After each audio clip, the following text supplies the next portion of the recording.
Hey guys, I'm sitting on this really comfortable couch getting ready to talk to you guys about comfort.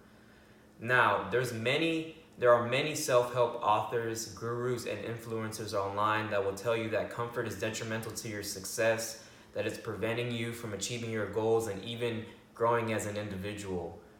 I personally believe that comfort is essential to success, and this difference comes about in how we think about comfort's role in our body and the outcomes that it allows.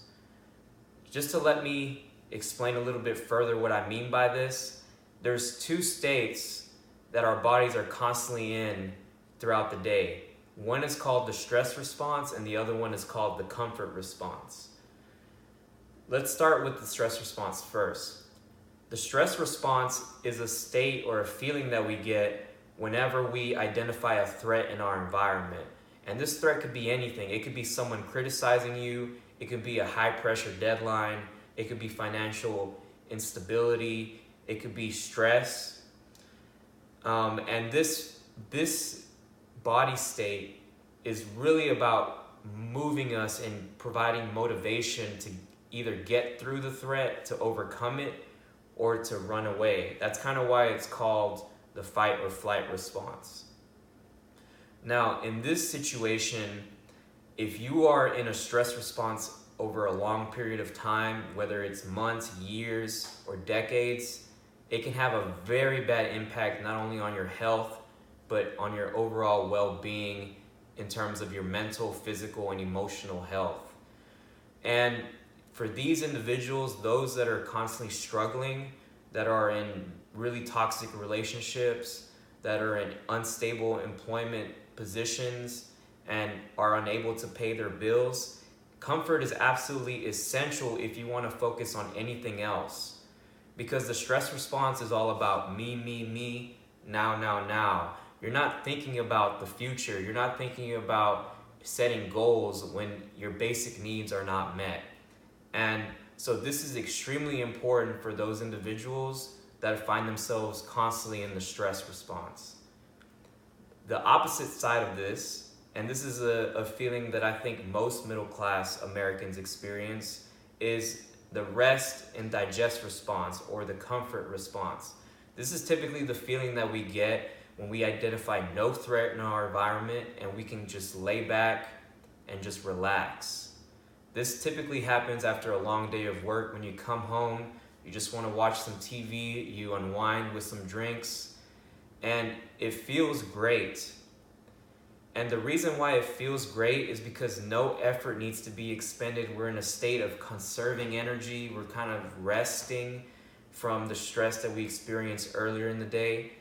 And that's great. That's something that I want everybody to experience, because what happens then is that when we're not focused on me, now, we can focus on me, later, and we can start thinking about new possibilities. Some people will use this state to relax, and they'll start thinking about their past relationships, especially if they're arguing with someone or they're not on good terms with someone. The mind will wander when we're in the comfort state. It really just comes down to us, whether we think about our relationships or we think about our goals. But it cannot be understated that comfort allows us to explore these different scenarios.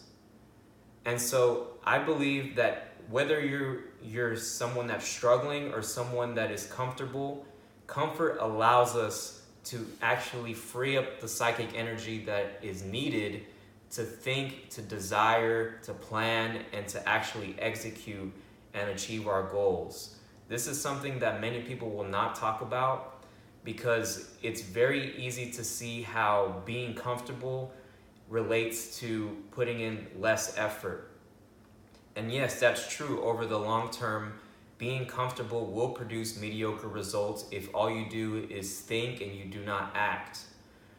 But I believe the first step that comfort allows is the possibility of exploration, of being able to think and reflect on our skills and how we can utilize these skills to the best of our capacity.